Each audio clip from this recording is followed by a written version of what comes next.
Mr. Crypto Guy. I'm extraordinarily busy, sir. I just wanted to ask about the profit. The lifetime supply of crypto profits for Charlie. When does he get it? He doesn't. Why not?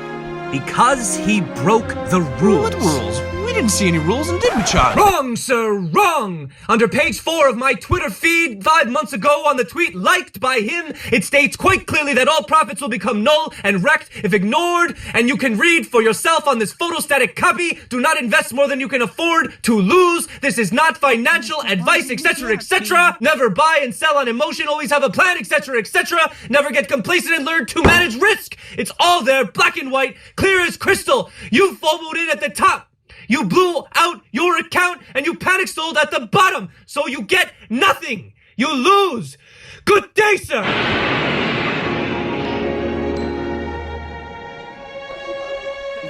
What's going on, guys? It's K-Dub here with another episode of Crypto Zombie. So today is Wednesday. That's right, it's hump day. Having a look at what's going on right now certainly feels like it. In fact, you're seeing Bitcoin getting hit a lot harder than a lot of these altcoins today. So if you are holding altcoins, you will notice that your Bitcoin comparative is actually up today. So we're going to talk about that in just a bit. But yes, I mean, we've pretty much just been going lower and lower and lower. As you guys know, I put my video out yesterday, literally 20 minutes after the video comes out, we absolutely plummet, right? A lot of people were joking around saying, oh, that was really terrible timing. I mean, arguably it was, right? But the goal of yesterday's video wasn't to say that we were going to pump instantly. In fact, I've been talking about lower levels, 8,500, 8,000 for about a week and a half now. So that's not really anything new. We were actually trying to entertain a fractal pattern, which didn't work out, right? So I actually think it was a good learning experience. And instead of, getting upset about it, I actually think it was cool because now we have that pattern invalidated and we can start focusing our attention on some of these other indicators, right? So actually turned out to be positive, and you need to learn to take these things with a grain of salt. But guys, you know what? I realize now where we went wrong. Obviously, we should have been referring to the anonymous post that was made. If you guys remember, there was this mysterious poster that sort of predicted it, and he nailed it for April 2019, 5,300. And a lot of people were saying, oh, well, screwed up on the July price, right? Because we went to 14K. Well, we actually fell back down. So some people are saying, is this going to play out? Are we going to have that $1.5 trillion market cap? I mean, we're just having fun with this. This is just a random person that posted. But that being said, it was pretty crazy because you could see we came down here and we hit $9,000. So technically, we had a $9,200 Bitcoin in July, but we're just having fun. Let's actually get serious. Let's look at the charts. Let's see what's going on. Now, here's the thing that some people are pointing out. You're noticing that the Bitcoin dominance is actually pulling back. Some people are saying, well, maybe it's going into the altcoins. Yes, a little bit, very little bit, but also don't forget stable coins as well. So when you're noticing the Bitcoin dominance pull back right here, number one, we did hit the resistance. So that was kind of not surprising that we pulled back. But the other thing too is you are noticing stable coins becoming that hedge against Bitcoin. So that does have a little bit to do with the Bitcoin dominance pulling back. If you guys notice, the fear and greed index, extreme fear in the markets right now. The lowest, 19. I can't even remember the last time I've seen the fear and greed index this low. Maybe with the exception of that major crash that we had back in November, right? So let's dive in. Let's have a look. Let's see what everybody's doing. So it looks like they are starting to buy. There are some buys happening right now. We still are looking to short. Shorting is where the majority of the plays are being made. You can see there were $237.8 million of liquidated longs. My goodness, that was not a good day for people that were longing Bitcoin yesterday, but having a look at some of these levels, let's talk about it, right? We got the bearish sentiment, so we'll have those bear levels. I'll talk about them again today on the channel, where we could potentially go. So the first one that we're looking at is this $8,700, $8,800 level, which provided brief support back here. You could see we fell below the $9,900 level, and once we put in that lower low, well, that really broke everybody's confidence. But having a look at our futures chart and these futures gaps, I thought it was worth bringing up again because you're hearing a lot of people throwing around this $8,500 level. Where are they coming up with this level? Well, there's a few reasons for it, right? We've spoken about it on the channel. The main one is that we have this CME gap down here that goes from about $9,036 all the way down to $8,500 and about $8,500, right? So that is where they're getting these. Now, why do we say that we have to close these gaps? Do we have to close these gaps? Well, to be honest with you, I didn't know. I wasn't sure if we had to or not, but the interesting thing is if we have a look and we look at just what we've done since this first gap that we put in around May 10th, well, look, we had a gap and the gap got closed. We had another one around May 26th. And that gap also got closed. We had another one around June 23rd. That gap also got closed. We had another one around June 26th, okay? And that gap got closed. But we do have this one right here from back around June 14th that never got closed still. You see, we actually stopped just here on the futures, just above that $9,036 level. So for us to close this box, well, we'd have to come down to $8,500.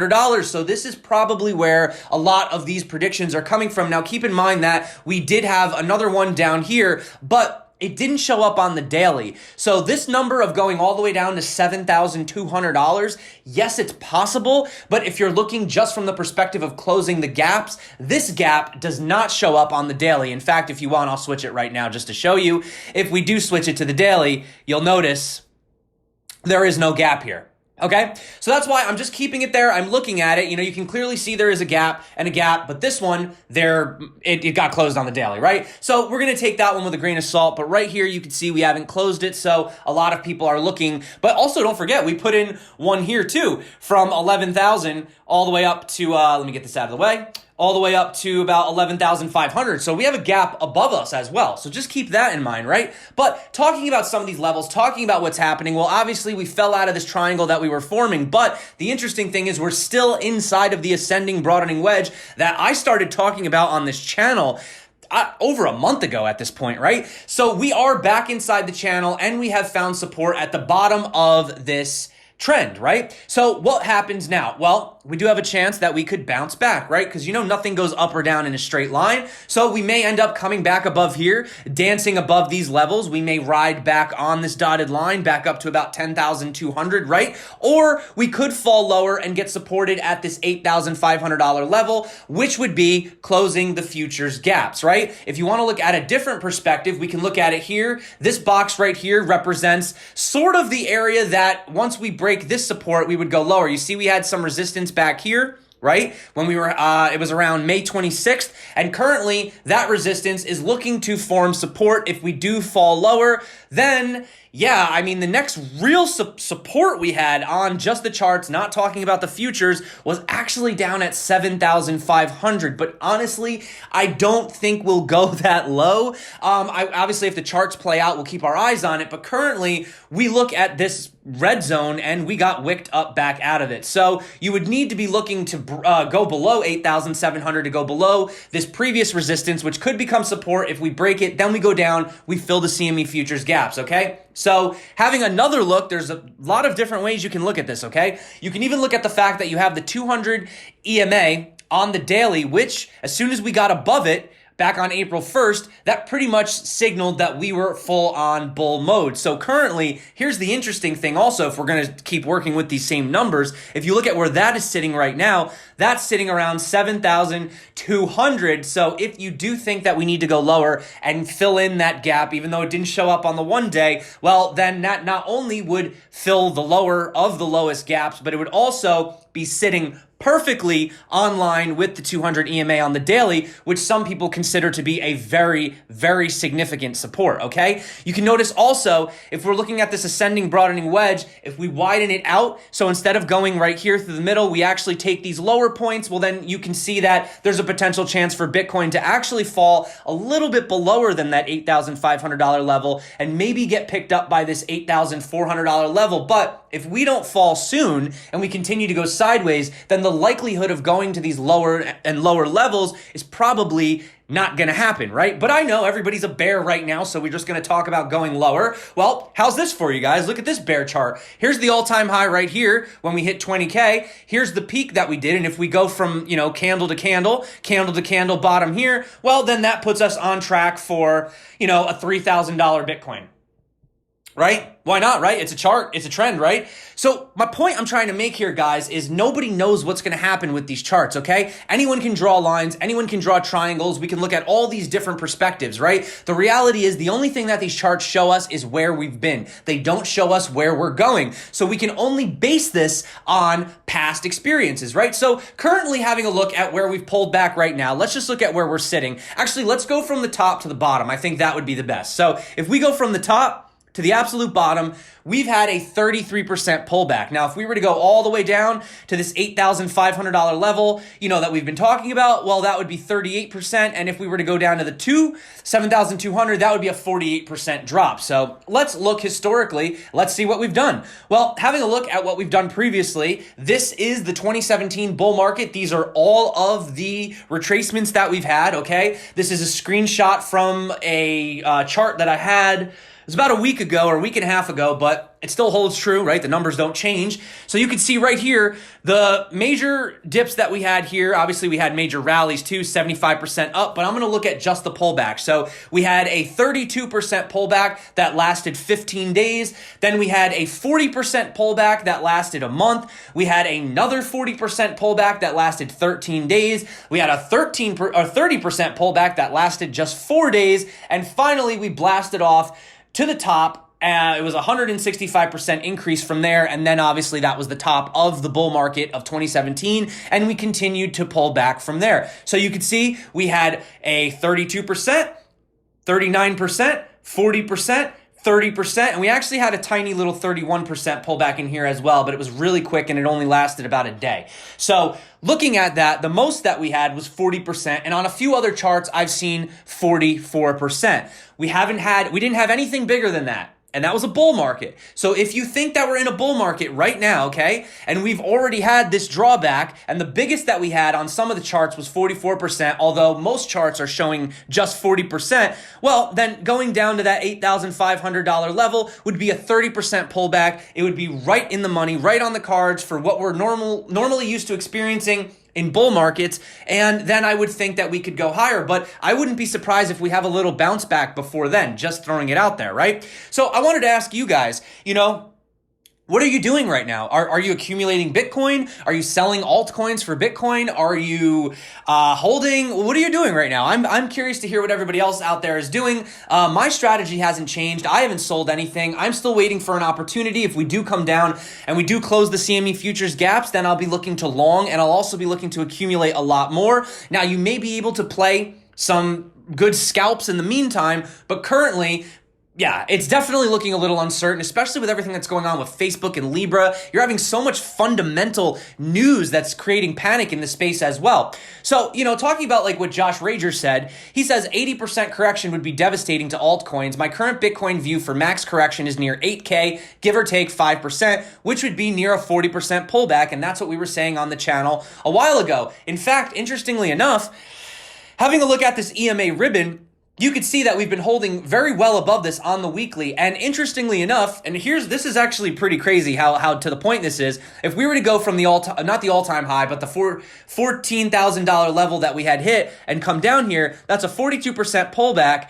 And it brings us to almost exactly $8,000. And that's on the EMA ribbon, on the 20. So yeah, definitely interesting how these numbers line up. But one interesting thing that I do want to point out that has just been the overall trend, the trend is your friend until the end. Well, this is the trend of Bitcoin starting all the way back since its inception. And I do know that in the beginning, you can't really go by it because it wasn't exchanges. It was mostly just miners mining. Some people were buying Bitcoin, but it really wasn't. We didn't have aggregated data like we do now on CMC, right? So having a look at this trend line, you'll notice that even if you do think that we need to retest it, right? We need to retouch it. Now, keep in mind, a lot of people agree that we're in a bull market. So if we're in a bull market, we should not technically fall below this, even during the accumulation phase when we came down here and touched it on August 31st of 2015, right before we had that blast off around March 27th of 2017, we never fell below. We slightly wicked, okay? So the fact that we fell below right here and we had that massive accumulation and we're back on top of it is telling me that it's definitely bullish sentiment. And if we were to fall directly down from this point right now, well, would you look at that?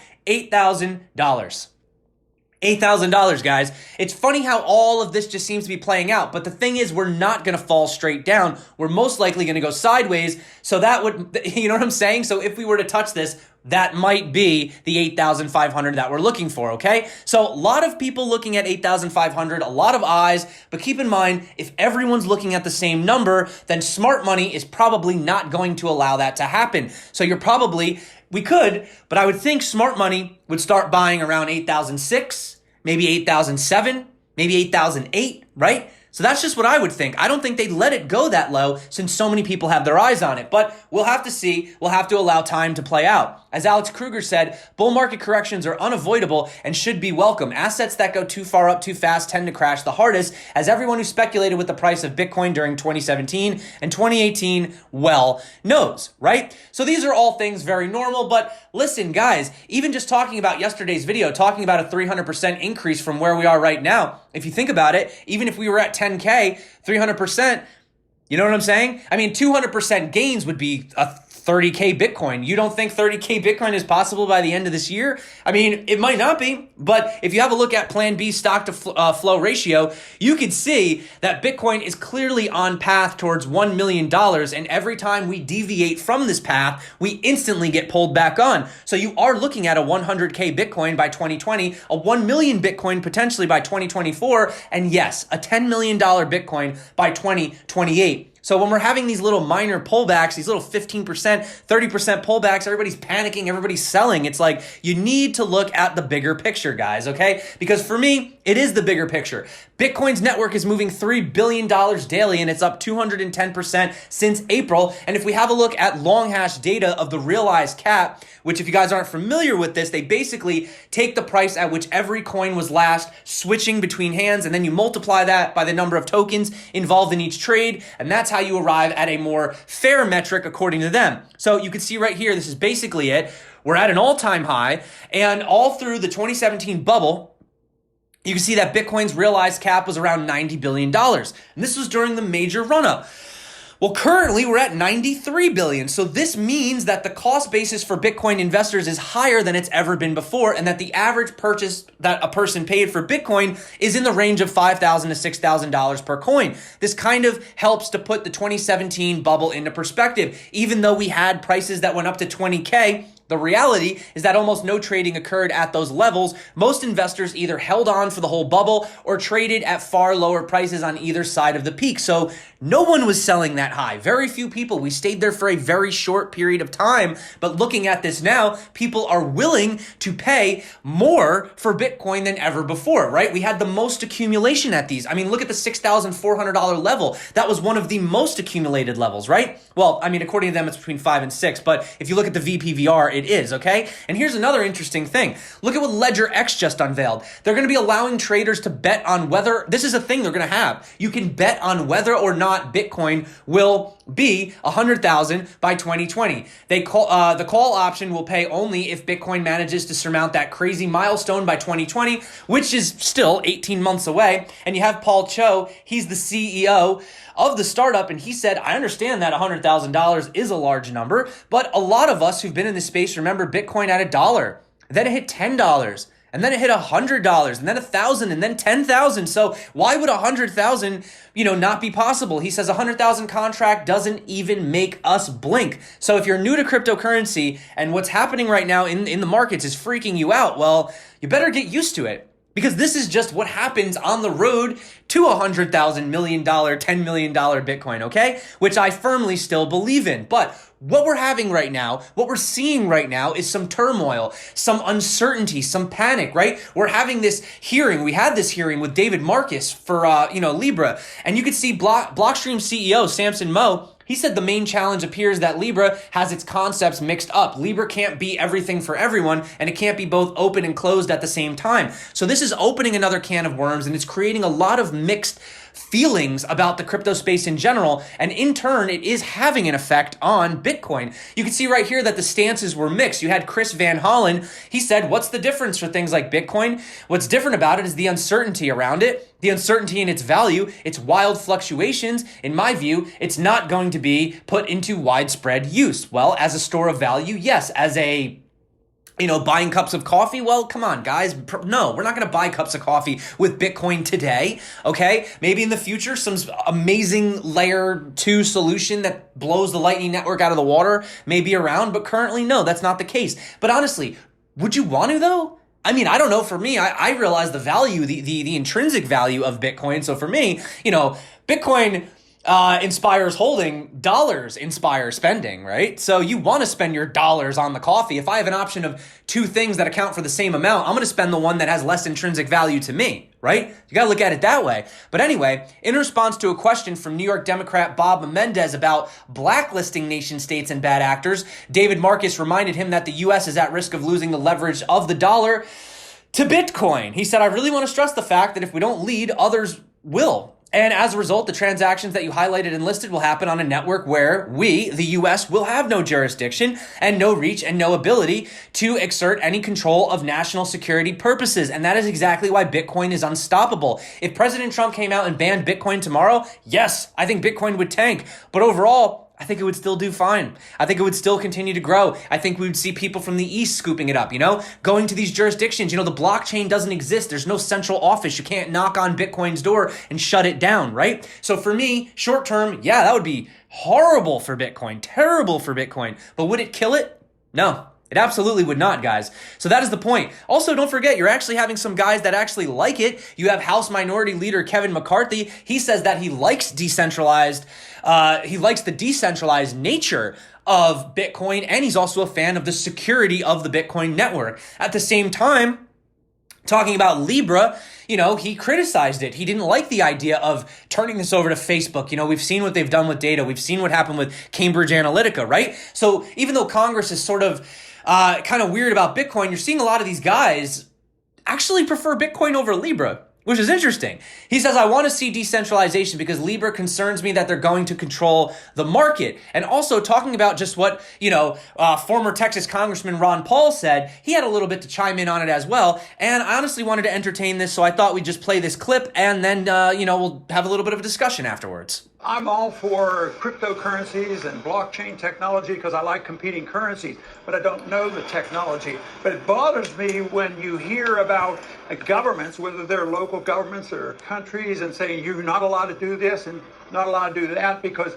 historically governments always have to have a monopoly control over money and credit. Obviously, that's why we have a Federal Reserve instead of allowing the market to operate. So it's this desire to regulate and find out, but I think that's always because the governments are afraid they're going to lose some tax revenues if they're not careful. But I'm for the least amount of regulation. I don't know what's going to happen to cryptocurrencies. I think it's a great idea, and I only have one rule: no fraud. If you're going to compete with the government, but governments aren't very tolerant of competition, and they're not even tolerant with using the Constitution to compete with the fiat dollar, because gold and silver, you can't use it. So I'm for competition, and we'll have to wait and see what the market decides, along with overcoming government regulations, to see what will happen to crypto. So I think it's pretty obvious what's going on right now. These guys are scared. They are seeing the adoption. They are seeing the money leaving fiat, moving into cryptocurrencies, moving into Bitcoin. They're seeing the digital revolution. They feel like they are missing the boat, and they're afraid that this is, well, it already is, circumventing all of these sanctions, as we've spoke about before on the channel. And yes, they do want a monopoly, and yes, they do want to control it. And yes, this is just typical government, right? I'm going to give this video a like. I like Ron Paul. So that being said, the IMF says crypto assets may surpass traditional forms of money. Absolutely. Don't get too excited though. They're mostly talking about stable coins in this. And I want to end on a funny note. If all of this madness over Bitcoin and everything else and the politics of it, if it's just blowing your head apart and you're just totally just can't take it, well, friendly reminder that 94% of Bitcoin SV's daily transactions are being generated by a weather app. Can't make this stuff up, guys. Can't make this stuff up. So hopping over here, having a look. Are we going to fill these gaps? It's possible, but it does look like Bitcoin is starting to rebound the other way. Honestly, I had a feeling this was going to happen because this does happen. We don't go straight down. We usually have a little bit of a zigzag. So We'll keep our eyes on it, guys. That's how I feel. Those are the lower targets. You know how I feel about it overall. You know I still feel like we could have a $30,000, even $46,000 Bitcoin by the end of this year. I'm sorry that suddenly the price went down and everybody's bearish and now we have to go back to 4K. My opinions of things don't get swayed as easily, I guess. I tend to believe in things long term. I've believed in Bitcoin as it was falling all the way from 20 down to 3, and I'll believe in it from 3 all the way up to 1 million. That's just who I am. I'm not going anywhere, and I'm dollar cost averaging. So you could do what you want. You could panic sell. You could freak out. But, to each his own. For me, I'm not moving. I'm staying sturdy. I'm not selling. If anything, I'm adding to my position, okay? So that's what I'm doing. You guys can do whatever you want. Let me know what you think about that. So that being said, that's it for me today. Thank you so much for coming back to the channel. Everyone that's been liking, subscribing, and commenting, you guys rock. You're the reason that I do this every single day. Thank you so much also for supporting the channel. I do have referral links below. I have them for Ledgers, Brave Browser, Bybit Exchange, any of them.